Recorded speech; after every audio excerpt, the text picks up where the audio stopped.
Kita masuk ke bagian beragam data di dalam NPF. Nah, data narasi yang didapatkan itu dari mana saja sih? Apakah bentuknya hanya tulisan atau bisa lisan? Jawabannya adalah boleh keduanya. Jadi data yang kita dapatkan untuk NPF itu bisa saja dari dokumen, gitu ya. Dokumen itu adalah teks pidato, dokumen yang dirilis pemerintah, laporan pemerintah, artikel yang dirilis di website pemerintah, begitu ya. Itu juga bisa kita dapatkan. Dan tidak hanya pemerintah ya, kalau NGO mengeluarkan press release, NGO mengeluarkan artikel di dalam website mereka, itu juga bisa kita dudukan sebagai narasi dan bentuknya adalah dokumen. Artikel media massa juga bisa. Misalnya saya ingin meneliti bagaimana presiden menyampaikan strategi perbaikan ekonomi pasca COVID begitu ya. Saya mengambil narasinya Pak Jokowi dari mana aja, caption Instagram. Yang kedua adalah teks pidato beliau. Yang ketiga adalah ketika beliau diwawancarai oleh media massa. Keempat adalah ketika beliau nge-tweet di Twitter misalnya. Kelima adalah ketika beliau diwawancarai di podcast misalnya sebagai contoh. Itu kelima bentuk data itu bisa saya gunakan begitu ya. Yang fokusnya adalah saya ingin melihat bagaimana Pak Jokowi menyampaikan narasinya mengenai kebijakan perbaikan ekonomi pasca COVID-19. Nah, tetapi kalau misalnya saya ingin fokusnya pada bagaimana satu organisasi membangun narasi, saya juga bisa mendapatkan secara beragam. Misalnya NGO. Bagaimana ya NGO membangun, misalnya NGO itu apa ya? NGO itu adalah Greenpeace misalnya. Bagaimana ya Greenpeace membangun narasi terkait kelapa sawit? Saya lihat tuh Greenpeace apa saja. Ya ada Instagram, ada Twitter, ada Facebook, ada media massa, ada website, ada podcast, ada YouTube dan yang lain-lain. Ada video dan yang lain-lain. Kemudian itu saya lihat itu juga memungkinkan. Tetapi kalau misalnya saya ingin melihat bagaimana media massa membangun narasi mengenai satu isu tertentu, dalam hal ini mahasiswa saya misalnya melihat bagaimana Tirto sebagai media independen, media alternatif, mendiskusikan atau membangun narasi mengenai isu RUU TPKS, maka yang kita lihat adalah berita-berita dari Tirto saja. Selama sekian tahun ketika RUU TPKS ini berdinamika, bagaimana sih Tirto menjelaskan atau mengcapture peristiwa ini dengan strategi seperti apa, itu juga bisa saya lakukan.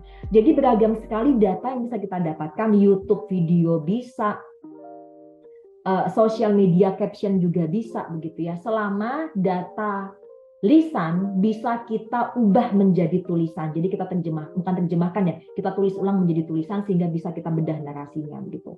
Penggunaan data bisa jadi satu saja, datanya dari satu platform saja, misalnya media massa dalam hal ini, atau mahasiswa saya itu meneliti strategi komunikasinya data ini, strategi komunikasinya kawal COVID sama pandemic talk. Nah, mahasiswa saya melihat bagaimana kawal COVID sama pandemic talk ini membangun caption di Instagram mereka, sehingga datanya ya satu saja, hanya caption Instagram.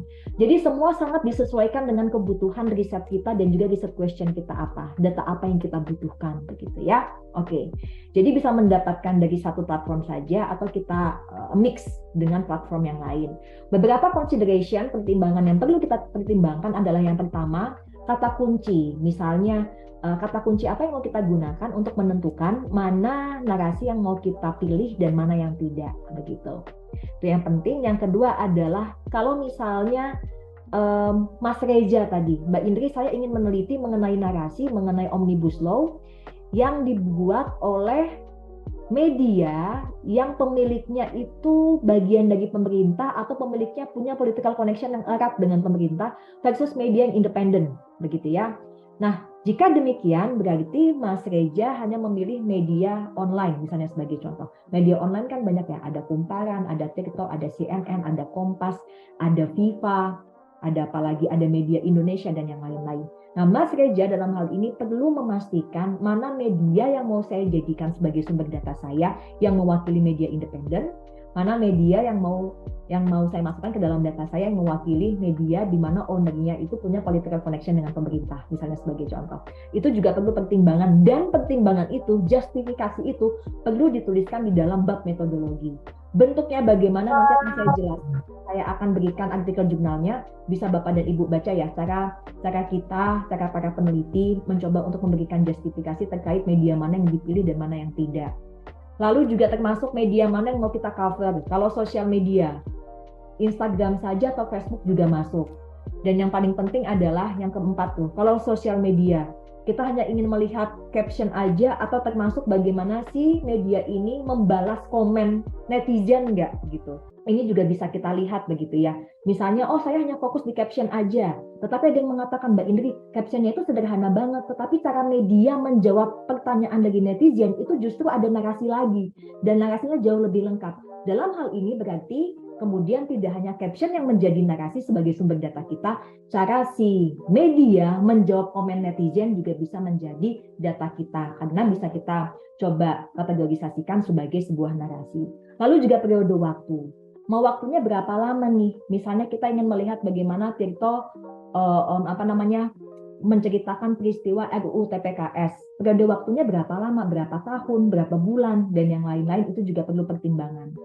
Pertimbangan kata kunci, pertimbangan kita mau pilih data dari platform mana, mix atau tidak, pertimbangan media massa mana yang mau kita pilih, media massa konvensional atau media massa online, pertimbangan sosial media mana yang mau kita pilih, Facebook atau Instagram atau Twitter, atau pertimbangan apakah kita pakai caption saja atau cara si admin menjawab komen netizen, dan juga periode waktu itu perlu diberikan justifikasinya. Dan semuanya perlu masuk di bagian bab metodologi. Tapi jangan takut, ini sangat visible untuk dilakukan. Contohnya bagaimana, nanti bisa dari artikel yang saya bagikan kepada Bapak dan Ibu, begitu ya.